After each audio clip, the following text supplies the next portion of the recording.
네, 2012년 10월 새벽 화성에 사는 한 50대 남성이 숨진 채 발견됐습니다.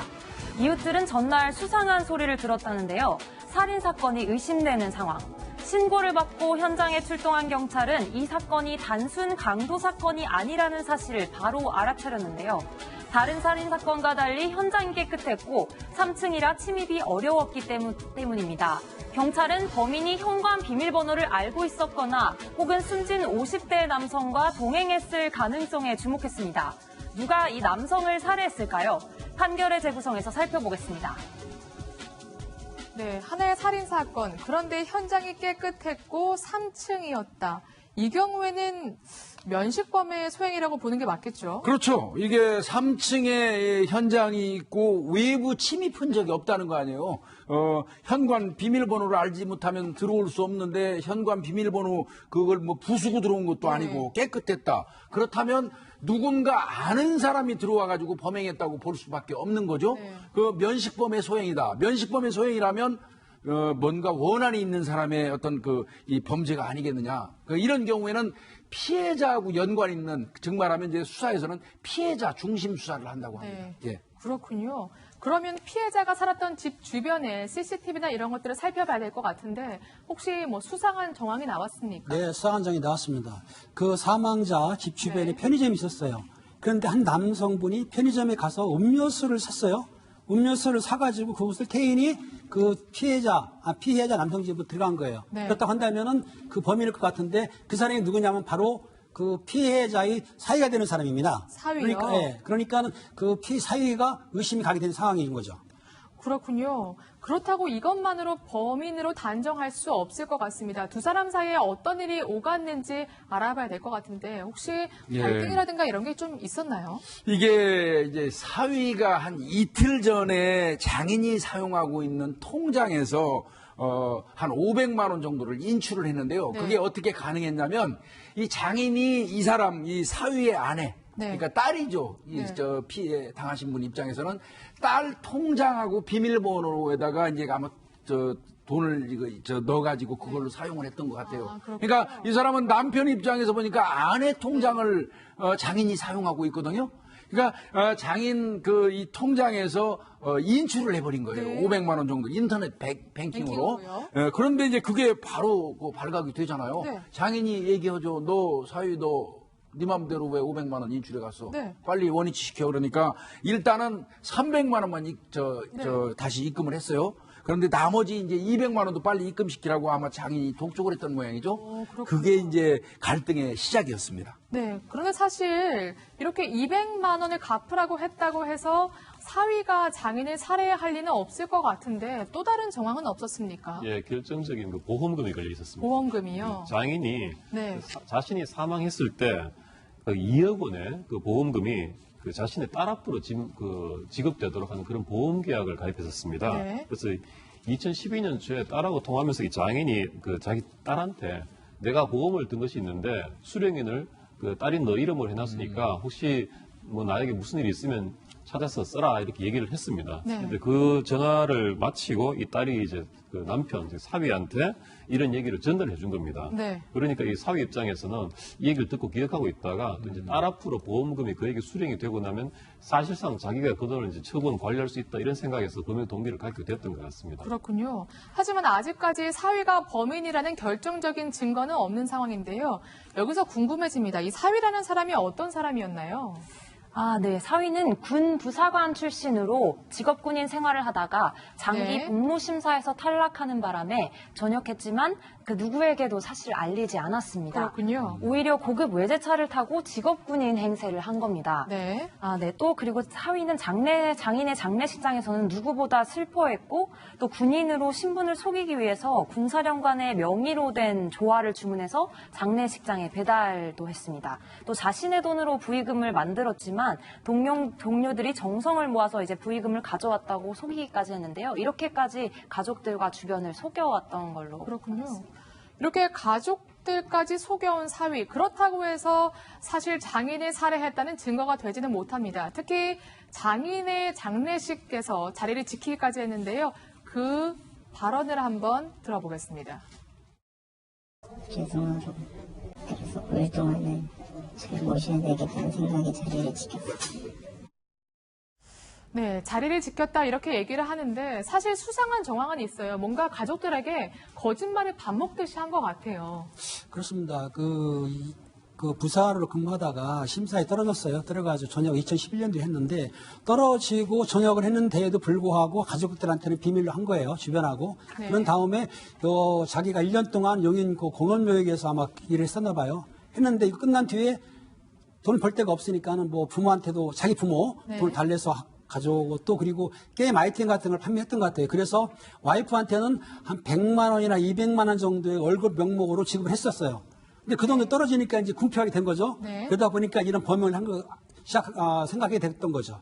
아, 그렇군요. 뭔가 사위가 범행을 했을 것이라는 동기가 점점 짙어지고 있는데 그런데 왜 굳이 사실 솔직히 고백하면 되지 왜 이런 이중 생활을 했을까 이런 생각이 들거든요. 이 사위가 자기 아내하고 결혼할 당시에는 군 부사관으로 근무를 하고 있었습니다. 근데 장인은 이 군인 사회를 맞이했다고 굉장히 좋아했다고 합니다. 네. 그런데 결혼한 지 1년 만에 이 사위가 승진해서 탈락하고 바로 전역을 하게 된 거죠. 네. 그러자 이 뭐 장인을 비롯해서 가족들을 실망시키기 싫은 마음에 이 거짓말을 하기 시작했다고 합니다. 그래서 이 사위 말로는 양가 부모님이 다 원하셔서 거짓말을 하게 됐다 이렇게 얘기를 하고 있고요. 네. 또 이제 군대를 원래 다녔기 때문에 군복을 입고 출근하지 않습니까? 네. 그런데 이제 그 군대를 전역했으니까 이렇게 거짓말했습니다. 기무사에 발령이 났다. 국군 기무사 같은 경우는 이제 사복 입고 출근을 하는 거거든요. 네. 그래서 기무사 발령장을 위조까지 해서 사복 입고 출근해서 그 군 신분으로 속이는 치밀함까지 보였습니다. 그렇군요. 종합해보면 범행 당일에 CCTV가 포착이 됐고요. 그리고 장인과의 돈 갈등도 있었습니다. 또 하나 가족들과 뭔가 계속해서 거짓말을 통해서 갈등이나 그런 속임 정황까지 포착이 된 건데 사실 이것만으로 범행을 단정할 수는 없습니다. 하지만 굉장히 수상하거든요. 팀장님, 결정적인 계기가 있었습니까? 그렇습니다. 이 조사를 해보니까 네. 아마 이제 조사를 했을 거니까 저희가 하는데 그 보험금 때문에 그런 것 같아요. 왜냐하면은 이 사위가 지금 궁핍하지 않습니까? 네. 그러다 보니까 딸한테 통화를 하면서 딸에게 그 보험 수익자가 사망하게 되면 보험 수익을 받을 수 있는데 수익자를 딸한테 아마 그걸 했던 것 같아요. 그러니까 네. 그걸 들은 딸이 또 얘기를 하니까 피의자 입장에서 볼 때는 그러면은 상인이 사망이 되면은 보험금을 받을 수 있겠구나 네. 싶어서 이제 그렇게 범행을 저린 건데요. 일단 그 첫째 우리가 이제 범인을 찾게 되면 조사를 받습니다. 피의자 신문 조사라는 걸 받는데 1회나 2회는 범행을 부인했어요. 아, 그렇군요. 예, 부인했고 3회째에는 피해자가 쓰러져 있었다는 거는 시인을 했지만은 그때만 해도 범행을 부인했고 4번째 조사를 할 때에는 살해했던 사실을 시인을 했습니다. 아, 자백을 했군요. 예.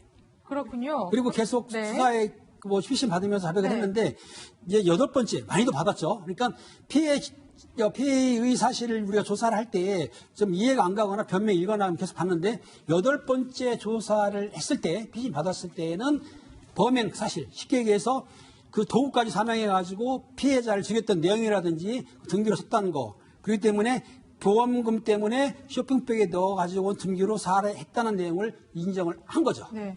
그러니까 1, 2차에는 부인하다가 3차에는 조금의 신경의 변화를 보이고 4차에 가서 인정을 하게 된 거네요. 그러니까 서서히 네. 이제 이 사람 같은 경우는 그거였습니다. 경찰이 증거를 하나씩 갖고 올 때마다 인정하는 이제 그런 스타일의 사람인데 예전에 이제 정남규라는 네. 저 연산인범이 딱 그런 기억나죠. 형태를 보였거든요. 네. 강우승이도 그랬고요. 네. 이 사람들은 결국 그겁니다. 처음에는 우발을 주장하죠. 우발적으로. 그 다음에 이제 더 나아가서는 피해자가 도발했다. 네. 피해자한테 일정 뭐 고의적이가 지금 그런 형태잖아요. 그렇죠. 그런 식으로 해서 이제 증거가 나오면 시인하고 이런 형태. 결국은 뭐 처벌을 감경받으려는 속셈이죠. 그렇군요. 결국 하지만 경찰의 압박 그리고 증거 확보로 인해서 자백을 하게 되는데 그렇다면 어떠한 수법으로 장인을 살해했다고 합니까? 이게 참 좀 잔인합니다. 네. 이게 미리 계획범죄라는 게 이제 그 생각이 드는데요. 네. 집에서 미리 쇼핑백을 2개 정도 준비합니다. 그렇군요. 그 쇼핑백 하나에는 사탕 같은 종류를 넣고요. 나머지 하나에는 자기네 집에 있던 이른바 이 둔기를 하나 넣어가지고 찾아갑니다. 아내한테는 어디 송탄에 있는 미군 부대, 본인은 기무사에 근무한다고 거짓말 있지 않습니까? 그렇게 얘기하고 가가지고 장인 집에 가서 장인이 아마 이제 사위가 왔으니까 베란다 쪽에 가서 커피 잔을 찾고 있었던 것 같아요. 커피 한 잔이라도 또 대접하려고 그 틈을 이용해서 쇼핑백에 미리 준비해간 둔기로 장인의 이 두부, 머리 부위를 수차례 가격해가지고 살해하는 그런 그 범행을 했던 겁니다. 그렇군요. 근데 더 끔찍한 건 이 사위가 정말 장인을 그대로 내버려두고 바로 도주를 한다면서요. 네, 도주할 뿐만 아니라 또 그 도주하는 가운데 자기 증거를 없애기 위해서 그런 치밀함도 보였는데요.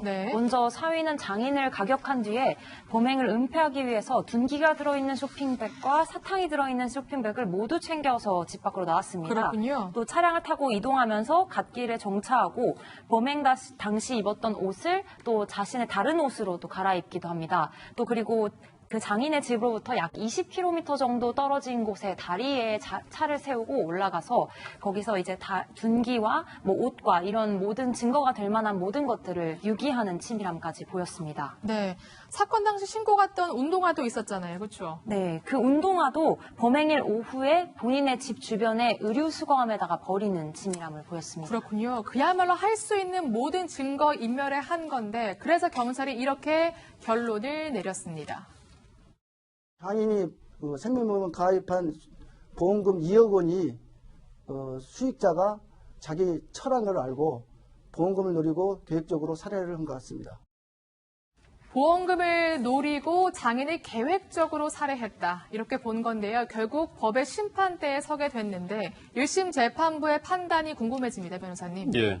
존속살해 혐의죠. 네. 존속살해 이제 자기 친부모 아니면은 장인, 장모, 또 시부모를 살해하는 그런 범행의 경우에 일반 살인죄보다 가중처벌이 됩니다. 네. 또 재판부는 이 범행 내용도 굉장히 불량하게 봤는데요. 그 우발적인 범행 이런 것도 아니고 사망보험금을 노린 폐륜적인 범행으로 또 장인을 살해하기 위해서 치밀한 계획을 세운 점, 그리고 잔혹한 범행 수법, 그리고 유족들이 엄벌을 탄원하고 있다. 이런 점들을 감안해서 최종적으로 징역 25년형을 선고했습니다. 네. 그런데 사위가 바로 항소를 한다면서요. 예, 항소 제기했습니다. 이 사람은 뭐라고 그랬냐면 장인이 가입한 그 보험에 대해서 구체적으로 난 몰랐다. 그런 내용은 나 전혀 몰랐고 보험금은 어차피 아내가 수령하는 건지 내가 수령하는 것도 아니다. 이렇게 얘기했고 또 비록 좀 부채가 있어서 형편이 어렵지만 그렇게 생활이 극심하게 어렵지는 않고 난 부모님이 있어가지고 도움이 가능하다. 그 다음에 내가 집에 둔기 같은 거 보관하고 있지도 않고 둔기를 쇼핑백에 넣어가지고 들고 갔다는 거 이건 말도 안 된다. 이러면서 항소를 제기했습니다. 그렇군요. 일단 항소를 제기했으면 재판부가 판단을 할 것 같은데 최종 선고가 어떻게 나왔나요? 예, 항소심에서도 두 가지를 노렸을 겁니다. 유족들이 좀 입장을 바꿔서 선체를 탄원해 주든가 아니면 그 계획범이 아니라 돈을 노린 그런 범행이 아니라 우발범으로 인정받고 싶다. 이제 그런 걸 노렸던 것 같은데 항소에서 우발범행을 주장했습니다만 받아들여지지 않았고 최종적으로 항소 기각이 되고 동형은 대법원에 가서 확정이 됐습니다. 네, 그래서 1심의 징역 25년형이 대법원에서도 확정이 된 건데 그야말로 비정한 사위였습니다. 판결의 재구성이었고요.